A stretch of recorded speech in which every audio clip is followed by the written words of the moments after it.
Assalamualaikum warahmatullahi wabarakatuh. Saya Salma Khotrunada, perwakilan dari kelompok 7 yang beranggotakan Afin Loistridova dan Alisa Mufidatul akan menyampaikan sedikit mengenai teori Malthus. Thomas Robert Malthus atau yang biasa dikenal sebagai Malthus adalah seorang pakar demografi Inggris dan ekonom politik yang paling terkenal. Gagasan mengenai pembangunan ekonomi ia kemukakan pada buku yang berjudul The Progress of Wealth dari bukunya Principles of Political Economy yang diterbitkan pada tahun 1820. Di sini, menurut Malthus, proses pembangunan ekonomi adalah suatu turunnya aktivitas ekonomi lebih daripada sekedar lancar atau tidaknya aktivitas ekonomi.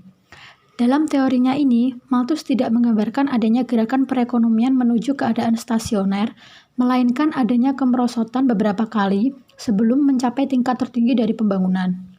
Selanjutnya, pertumbuhan penduduk dan pembangunan ekonomi. Menurut Malthus, pertumbuhan penduduk adalah akibat dari proses pembangunan. Namun, pertambahan penduduk tidak bisa terjadi tanpa peningkatan kesejahteraan yang sebanding. Jika tingkat akumulasi modal meningkat, permintaan atas tenaga kerja juga meningkat. Kondisi demikian mendorong pertumbuhan penduduk. Akan tetapi, pertumbuhan penduduk akan meningkatkan kesejahteraan hanya bila pertumbuhan tersebut meningkatkan permintaan efektif.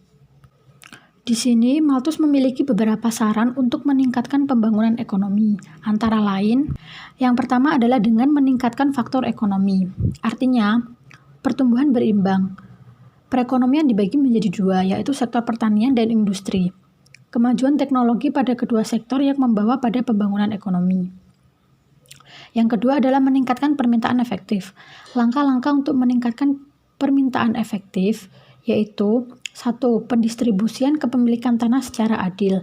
Yang kedua, memperluas perdagangan internal dan eksternal. Yang ketiga, peningkatan konsumsi tidak produktif. Dan yang terakhir adalah peningkatan kesempatan kerja melalui rencana pekerjaan umum. Selanjutnya adalah dengan meningkatkan faktor non-ekonomi seperti pendidikan, standar moral, kebiasaan bekerja keras, administrasi yang baik, dan hukum yang efisien. Sekian dari saya, kurang lebihnya mohon maaf. Wassalamualaikum warahmatullahi wabarakatuh. Sedikit tambahan mengenai sistem perekonomian yang stasioner. Di sini artinya arus uang melalui pasar barang dan jasa konsumtif sama dengan arus uang melalui pasar sumber-sumber ekonomi, yang berarti bahwa dalam masyarakat tersebut tidak ada tabungan atau saving, penanaman modal atau investment, penggantian barang modal atau replacement, serta penyusutan atau depreciation.